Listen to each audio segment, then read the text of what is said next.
Known as Meher Baba, was born in Pune, India on February 25, 1894, of Persian parents.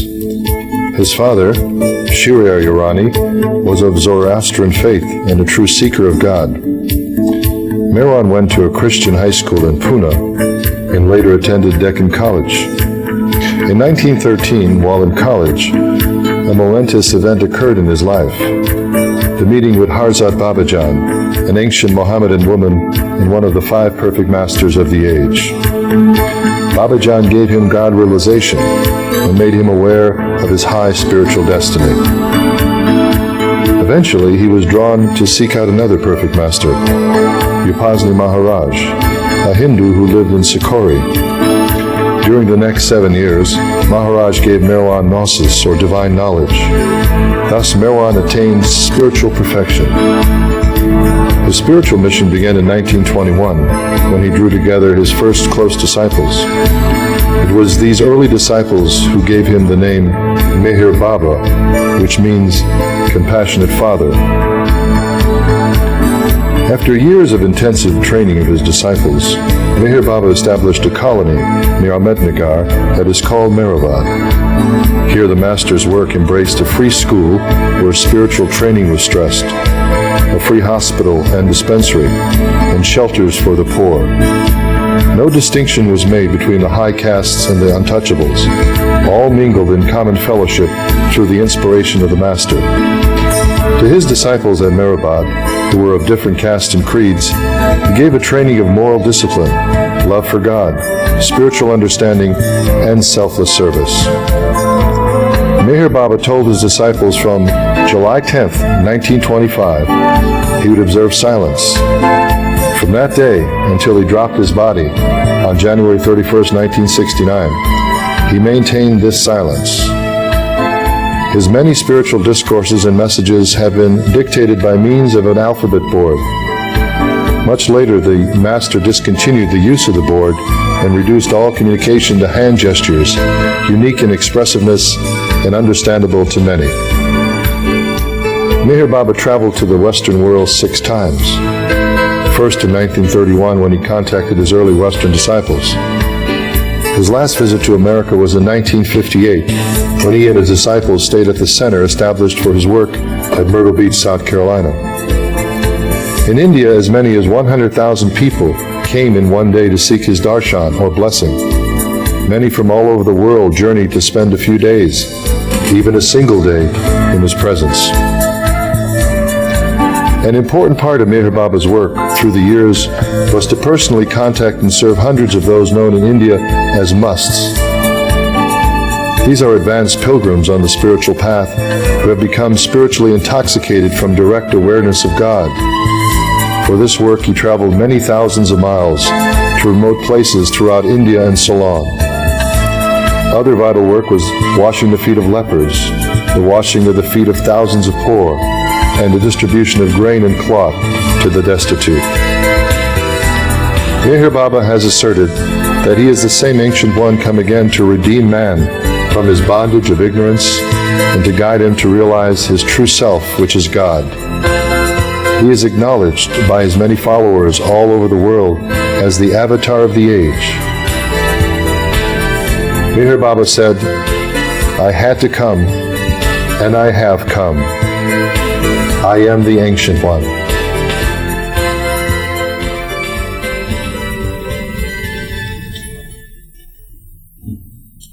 Welcome, brothers and sisters, to the MeherBaba program. I'm your host, Fred Stankus, and today's program is a very special one, featuring a special guest, Don Stevens. Don is visiting the U.S. from his home in England. And Don, of course, is an American citizen who now resides in Europe. So Don, welcome to the MeherBaba program, and I hope you can share with us some of your experiences and how you came to know about MeherBaba. Good. Well, thank you very much, Fred. It's good to be back home again. Yes. Very enjoyable. I think what I would like to do is just give you a bird's eye view of my first actual face-to-face contact with MeherBaba. We had been put under his spiritual guidance by the Sufi Murshida Martin, from the very end of World War I, but various different things had prevented him from coming to the United States. And finally, she passed away of a cancer, was succeeded by another Murshida Ivy Deuce, and we all waited together. He went off for about 2 years into something called the New Life. We're still trying to decipher a lot of the wonderful, intuitions, intimations of what the future of spiritual life and search will be in the future. When he came back from that in 1952, he immediately sent out word that he was finally going to make another one of these long-expected trips to the West. As you may recall, Fred, he started out from the East Coast, from Myrtle Beach, where he had been staying for some time, and then there was this tragic automobile accident in Oklahoma. So all of the plans for him to come out to the West Coast, where we were to meet him in Los Angeles and San Francisco, were simply tossed into the ash can. He went back in, there were 2 ambulances that took the most seriously hurt people, and the others in 1 or 2 cars back to Myrtle Beach. But eventually in August, the word went out that he was well enough to go up to New York City and that he would receive us there.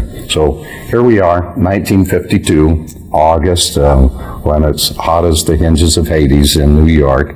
And I remember I was working in the research laboratories of the institution for which I worked almost all of my professional life, one of the 7 international major oil companies.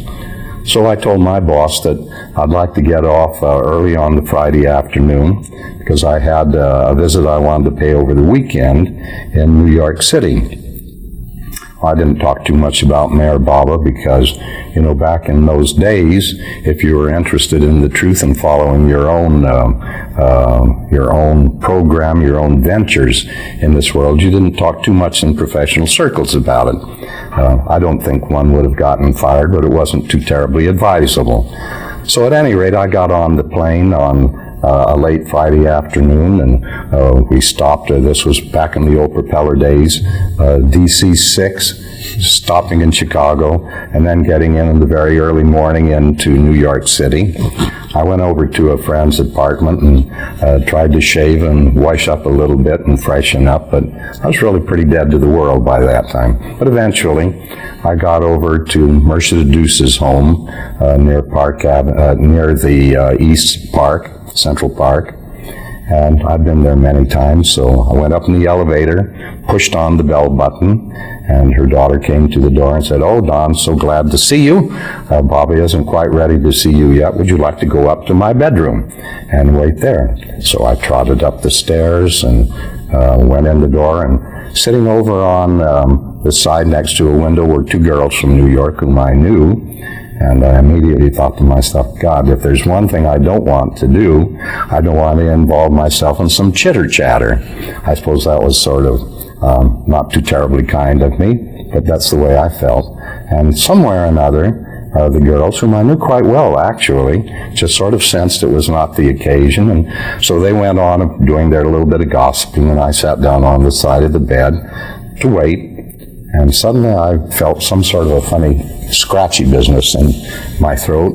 I thought, good heavenly days, I'm catching a cold, and this before probably the most important weekend of my life. And as I thought about that, the scratchiness got worse, and it got tense, and it got tight. And I would say within 10 seconds, of all things, tears rolling down my face. Well, I hadn't cried since my Scotch Collie dog Denny died when I was 15 years old, and that had been quite a few years before. So I just couldn't figure out what under the sun it was that was happening to me, or why it should happen. But I was terribly embarrassed because I was afraid these two girls sitting over there by the window would look around and see old stage stable Don Stevens with tears rolling down his face for absolutely no reason. But I finally got it under control, and just about that time the daughter, Charmian, came, opened the door, and said, "Baba's ready for you, Don." I followed her down. It's a great big beautiful living room, two-storied living room with a vaulted ceiling, and on the far side, a double door going into a beautiful little normal library room facing onto the street, two windows over on the street. So the door is open, and there I see this scene, rather an unusual scene, because here was Meher Baba. He had one leg stuck in a plaster cast on a chaise longue, and the other down on the floor, facing, sort of angling towards the street. And here, just in front of him, one of the old tin wash tubs, of all things, with a great big chunk of ice in it, and a fan on the far side, and that was the air conditioning system at that point. You know, there wasn't too much around in New York in those days. And then, sort of in a little semicircle, four gentlemen, obviously Indian, and one of them with a little red conical hat, not conical, but the type that's been used in Persia, especially traditionally, standing in a semicircle, smiling. And I look at Baba, and he turns around in his chair and looks at me. And then what does he do, Fred? My gosh. And I was really touched. He started to boost himself on the side of the chair and motioned with his other hand a couple of men to come and support him. And I thought, my God, the avatar with a busted leg is trying to get up to be decent and greet me. And it just broke my heart. And I said, no, Baba, no, don't bother to get up. Baba, you know, he just sort of motioned like that, and he went on getting up, and he came around in front of me and said, "So, this is Don." And Heidi Doo said, "Yes, this is my Don." And so Baba gestured, because this was the period of his silence, and the translation of the gestures was, "No, this is my Don. We've been together since the dawn of time." And I thought, because my first name is Don, that it, well, you know, pulling a pun right at the beginning of the conversation sort of surprised me.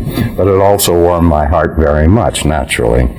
So in any case, I must say, Fred, usually I don't have too much trouble stringing 2-3 words together, but I just simply had no word at all anywhere in my brain, and I felt like an absolute stupid ass immediately. And Baba was gesturing, and he was carrying on a conversation, and I would grunt, and you know, that was about all that I could get out of my vocabulary at that point. But while I was doing all of this, all of a sudden, this is not terribly usual for me, I suddenly looked inside of myself, and what I saw there was simply an absolute crystal clear picture spread out in my unconscious mind. And I realized two things instantaneously. I knew that this man, whom I was seeing for the very first time in my life, in some inexplicable manner, knew me far better than I knew myself. You say, how could you know that? I don't know. I wouldn't have the foggiest notion, but I knew it was the truth. I knew it was absolutely so. And right next to that, I knew the other thing that was even more startling, and that was, in addition to knowing me better than I knew myself, I knew that he accepted everything about me totally. Well, you know, this is something that perhaps you dream about, and you find one or two friends or a wife or a husband or maybe a child who understands you pretty well and accepts certain things about you, and you always know they've got their fingers crossed about some other things about you, and maybe even some that they downright dislike, and you get into big arguments about them. But to find, for the first time, without any conversation, any previous contact, here he is, and he knows you and he accepts you. And for me, that was the incredible thing. Well, I think we were together about 15 minutes, but other than those two absolutely fundamental realizations, nothing else went through my mind. Eventually, I'm aware of the fact that Bob is still smiling, and he says, "Now, Don," with these gestures, "it's wonderful to see you after all of these years," because it had been 7 years that we had been waiting for this particular visit.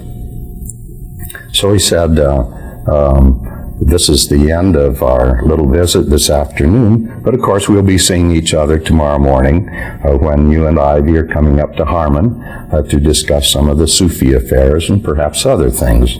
So I, sort of in a daze, I say, "Thank you so much," or something like that, and I go out and the doors close, and at that time there was no reason to stay on any longer because, you interview Baba, you have your first visit, and then I guess you go on. That's all there is to it. I had nothing else planned for the afternoon. But I couldn't leave for some reason or another. I just went over to the side wall and sat down in a semi-daze and trying to take all of this in. Because although my part of the conversation had been nil and I hadn't listened to too much of what was being translated of Baba's gestures, these two fundamental, basic realizations were so keen and so terribly important and unexpected that somewhere or another I just had to try to absorb that. So I don't know how long I sat there, but eventually I looked at my wristwatch and I saw it was getting to be about lunchtime, and because my sleeping and eating and digesting hours were all out of kilter, I said to myself, well, I'd better go out and get a sandwich or two, and I don't know what I'll do after that.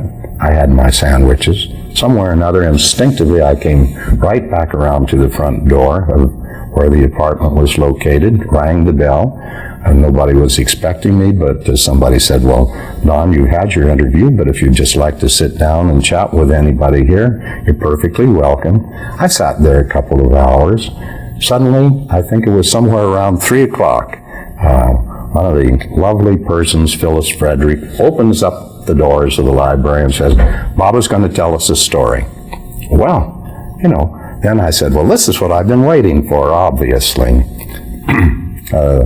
for the opportunity to hear Baba tell a story for the first time. That's well worth waiting for a while. So there are perhaps 10 or 15 of us. Baba's still got his leg propped up on the chaise longue here, sort of facing that way. Here are the doors to the library and back of them in this direction. We traipse in. I was a rather shy individual in those years, so I came in the last one. They formed in a semicircle around here, starting over on the street side, and I was back around behind Baba's left ear, sort of. And then he began his gestures and telling his story. I'd known really some wonderful storytellers, in fact, people who were famous for it. But the instant manner in which Baba captured the attention of this little semicircle sitting around him was fabulous. And the grace, the delicacy with which he moved his fingers and his hand, his gestures, were absolutely superb. And so, something I'd never done before in my life, and I always wondered why I did it then. But there's this symbol of perfection that is sometimes used, especially in the Far East. So involuntarily, I suddenly realized I was picking up my hand, and behind, Baba was looking over here, and I was behind his back. I was making the circle of perfection to him. And just as I started to raise my hand like so, Baba braces himself on this arm, and he looks around just so gently and gracefully and does that back to me and continues the story. And I thought to myself, gee, that was lovely. That was really a heartwarming gesture, and it all fitted in so beautifully. Well, then just after the warmth of something like that disappears for a moment, then I suddenly thought to myself, Oh, that's a rather strange coincidence, because I'd been a mathematics minor in the university, and so mathematical chance was always something that was, right close to my conscious mind. So I thought, maybe a chance in a billion that would have happened just that way. And so I thought, I wonder. And so I thought, I'd better try this one again, because I've got to find out what's going on here. So when I see that Bob is looking way over there, absolutely the back of his head to me, I said, this is the moment. And so I start to raise my hand gently, and just as naturally, he turned way around, and he makes the same gesture back over to me, and turns back and keeps on with his gestures to the audience. So I said, that proves it, because 2 billion times 2 billion, it's zero possibility of that happening 2 times in a row. So I said, well, this individual is really incredible. But after all, as a great spiritual master, he certainly must know these things. But there I had this first little indication, and I thought, well, that's very interesting. And then I felt a little ashamed of myself for having put him to this sort of a test. Well, there we are, sitting there, and finally he comes to the end of the story, and everyone was enthralled. I don't know what the story was. I wasn't listening. I suppose I should be ashamed of myself. Eventually, Mercia the Deuce told me what the story was, and I promptly forgot it again, because that whole part of my mind is still occupied to this day with absolutely the most beautiful manner in which he did these gestures back to me. I go sit down at the side of the living room again, and waiting for things to take their course, and eventually the door opens. It's 5:30, and Phyllis comes out again and says, Baba's going home. He wasn't staying in New York proper. He would get in a car and go up to Harmon on Hudson, where we were supposed to meet him the next day.